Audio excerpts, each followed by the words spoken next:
that your boss will not use that option? Well, we have a concept of domestic security. And, well, it's public. You can read all the reasons for nuclear arms to be used. So if it is an existential threat for our country, then it can be used in accordance with our concept. I think that was pretty clear. Nuclear weapons are definitely on the table for Russia. So what we saw from Putin, where he's alerting nuclear authorities to be on the ready, all of that stuff, it wasn't just posturing. And that is why calls for a no-fly zone in Ukraine is incredibly belligerent and irresponsible. I understand the empathy. I understand the very human need to want to protect innocent civilians who are being killed right now, who are being targeted, whose homes are being destroyed. I totally understand that. But you have to take a step back and think about it logically, think about it rationally. What are the consequences of engaging militarily and directly with Russia? You know that the U.S. is basically participating in a war with Russia. U.S. is basically trying to start this up. So when y'all see Joe Biden throwing all of those gaffes when he's saying when you get to Ukraine, you're gonna see families. He's talking to the soldiers because he knows he's gonna eventually deploy them there. That's what they're talking about in the briefings. And then that's why they keep doing things to irritate Russia, like the no-fly zone, threatening with the no-fly zone, sending artillery to Ukraine, endless amounts of artillery. The U.S. and NATO is responsible for 90% of the deaths of the Russian soldiers. And then they have their soldiers deployed in there, like special forces is inside of Ukraine operating independently. Now let's see what's going on. Now why would the U.S. be putting a battleship? Why would they be putting a battleship off the coast of Poland? Let's look. U.S. destroyer with 96 cruise missiles deployed 45 kilometers from Russian borders. A few hours ago, the U.S. missile destroyer USS Forrest Sherman was deployed in the Baltic Sea, carrying 96 Tomahawk cruise missiles. At the moment, the American warship is in the port of Gdansk. Now, we all know why we put that there. You don't think Russia ain't gonna try to do a response, but we getting ready. Because World War III is gonna happen, and then now you see Russia and Ukraine is trying to figure out a way to get to peace. So you're gonna see the media, and you're gonna see NATO trying to egg them on to continue the fighting when Russia and Ukraine is trying to resolve this conflict. Watch the media try to instigate it. The West doesn't seem to get over Ukraine. However, Russia is moving ahead. It has even shortlisted its next target, 6 countries. Hi and welcome to TFI Global, the foreign affairs and geopolitical analysis arm of TFI Media Group. I'm your host, Tejasvi Malhotra. Let's begin. Russian President Vladimir Putin is positioning himself as the new Tsar of Russia. He is on an empire-building spree. So while the West remains fixated on Ukraine, Putin has set his eyes on 6 more countries as his next target.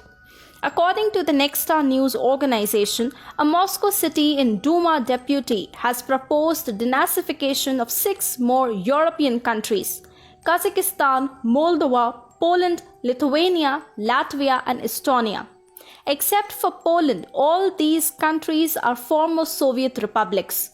Russia seems to be targeting countries that are connected to it through different angles: physical proximity, cultural linkages, presence of a Russian minority, and dependency. Moldova already faces a peculiar situation with pro-Russia separatists holding Transnistria in eastern Moldova, just like Donbas is controlled by Russia-backed separatists in eastern Ukraine. The Baltic countries of Lithuania, Latvia and Estonia may be members of EU and NATO, but they run the risk of getting encircled by Russian troops after the Ukraine invasion. And then we have seen simply how ineffective NATO can get in a moment of crisis. What also puts Moldova and the Baltic countries at greater risk is their indiscretion of voting against Russia on a UN resolution earlier this month. This puts them directly at crossroads with an expanding Russia. The Moscow official used the term denazification for the 6 countries. Now what could this mean? Well, it's all connected to the Ukraine invasion. When a special military operation to invade Ukraine was launched by Russia, President Putin had spelled out the main objective of the operation as demilitarization and denazification of Ukraine, as well as bringing to justice those who committed numerous bloody crimes against civilians. So Russia could be creating a template here. While eyeing new military objectives, it could kickstart military operations and invasions by describing them as denazification campaigns. This helps Putin mobilize national sentiment within Russia while going to new wars, and also serve as a signal that Moscow is going to continue denazification until all its military objectives are met. If you want to understand what Putin's denazification campaigns really mean, you have to get into his mind. Putin is not a communist per se. In fact, Russians openly debate the drawbacks of Lenin and Stalin today, without any fear of being condemned by the state or being put behind the bars. So if Lenin and Stalin aren't infallible national icons in Russia today, it is because Putin is not a communist per se. He is more of Imperial Russian Tsarist. Putin idolizes Imperial Russian leaders like Peter the Great and Catherine the Great. Ever since he became the Russian president, Putin has had portraits of Peter the Great hung in several important meeting rooms. By looking towards imperial rulers like Catherine II for inspiration, Putin is trying to bring back the golden age of Russia of the mid-18th century, when the borders of the Russian Empire were extended some 5. Vladimir Putin's press secretary was asked repeatedly whether Putin is willing to use nuclear weapons against the United States, NATO allies, or even in Ukraine. And the way he refused to answer the question clearly at first was concerning, but stay tuned for the second video where things get even worse. Let's watch the first. I need to ask you this because the world is afraid, and I want to know whether Putin intends the world to be afraid of the nuclear option. Would he use it? President Putin intends to make the world listen to and understand our concerns. We've been trying to convey our concerns to the world, to Europe, to the United States, for a couple of decades, but no one would listen to us.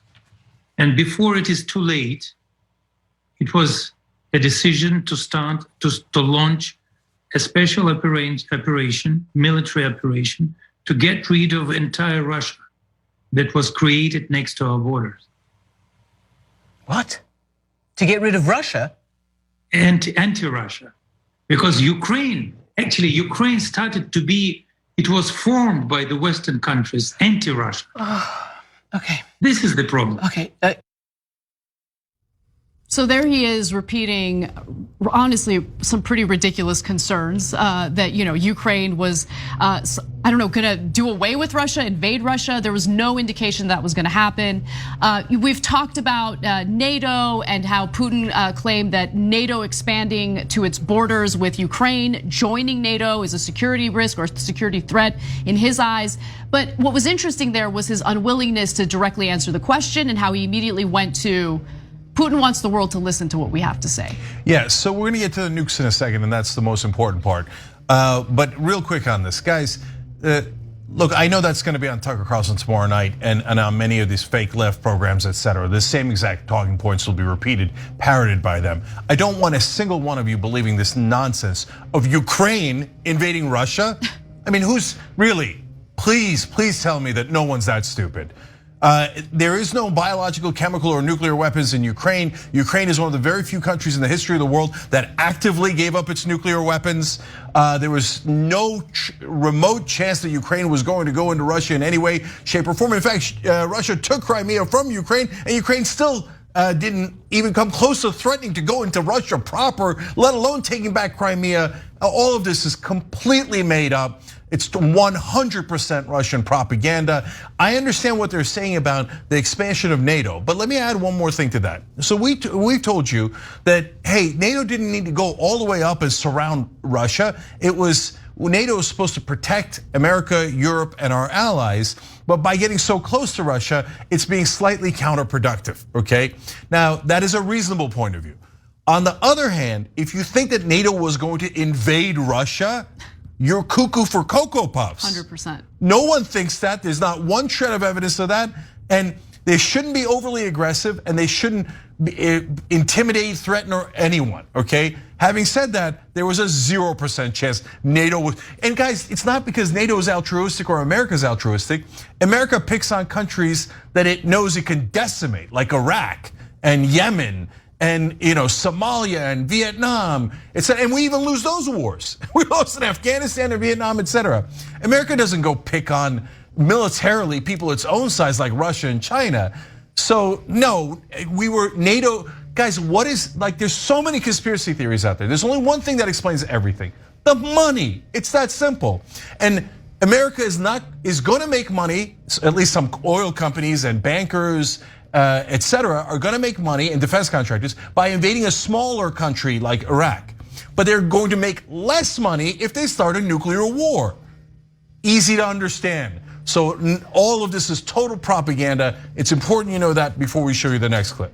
Well, since he refused to answer the question about whether Putin is willing to use nuclear weapons, he was asked a second time, and this is where his answer was extremely concerning. So let's watch.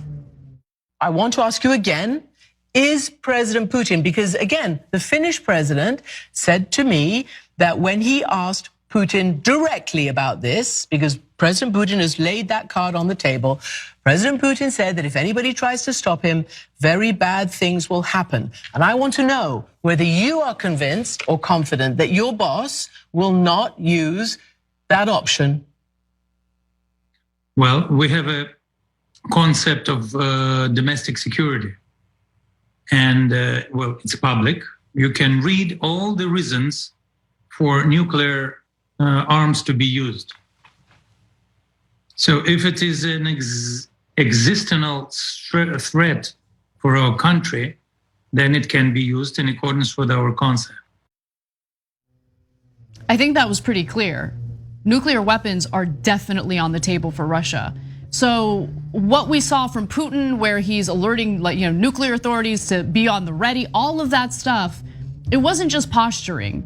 And that is why calls for a no-fly zone in Ukraine is incredibly belligerent and irresponsible. I understand the empathy, I understand the very human need to want to protect innocent civilians who are being killed right now, who are being targeted, whose homes are being destroyed. I totally understand that. But you have to take a step back and think about it logically, think about it rationally. What are the consequences of engaging militarily and directly with Russia? And the consequences could be dire, especially when you're talking about a guy who definitely has nuclear weapons on the table. Yeah, so there's a couple of different possibilities here. So normally the nukes are supposed to be, the other side is launched, we're all gonna die, let's murder all their civilians as well. Now that's already as horrific a scenario as you can imagine, and that is the best case scenario for nukes, for using nukes, justifying the use of nukes. That he's saying, well, it would have to be an existential threat. Okay, well, I just described the existential threat, right? So, but in his opinion, as he said earlier in the interview, He thinks Ukraine is going to invade Russia, and hence that might be an existential threat to Russia. Well, okay, is that true? Of course it's not true, it's absurd. But what matters is what's in their heads. Right. And I don't. США вышли из договора по противоракетной обороне. Russian President Vladimir Putin accused the U.S. and its Western allies on Tuesday of ignoring Russia's security concerns and deliberately creating a scenario designed to lure Russia into war. In his first direct public comments on the Ukraine crisis for nearly 6 weeks, a defiant Putin showed no signs of backing down from security demands that Western countries have called non-starters and possible excuses to launch an invasion. We already can see that fundamental Russian concerns were ignored. Russia is demanding that NATO halt any further enlargement, bar Ukraine from ever joining the alliance, and pull back forces and weaponry from Eastern European countries. Putin said Washington is not primarily concerned with Ukraine's security, but with containing Russia. That is the problem. In this context, Ukraine is just a tool to reach this goal. It can be reached by various means, by drawing us into a military conflict and making their European allies impose against us those tough sanctions the U.S. talks about today. Russia has massed more than 100,000 troops on the Ukrainian border, and Western countries say they fear Putin may be planning to invade. Russia denies. So basically, this is the deal. This is how they're gonna usher in one world order. They're gonna start a war with Russia because Russia is a God-fearing nation. This is really a war against God. It's Putin and Russia is basically a Christian nation, and they don't promote that in the West. They act like Russia is atheist. So now, what's going to happen is the United States and NATO is going to force World War III to usher in one world government, one world order. But first, it got to be one nation order, and that one nation is going to be the puppet masters behind all of this. And the puppet masters behind all of this is China. Why do you think Russia did what it did in Ukraine? Because China said they was going to have its back, and then China pulled the chair. Now, Russia go against NATO without China help, Russia will be obliterated. And now the U.S. Job is to start this war no matter what. So every time it look like it's going to die down, the U.S. going to do something to, you know what I mean, irritate Russia. And this got something to do with the Green Deal, the solar panels, and China and Barack Obama investment in the solar panels, solar energy, and the Green Deal and the One World Order. This is the final battle. Make sure you drop a comment, like, and subscribe. What do you think about this situation? Is the United States of America and NATO instigating the Ukraine and Russia situation? Let me know what you think. Make sure you drop a comment, like, and subscribe.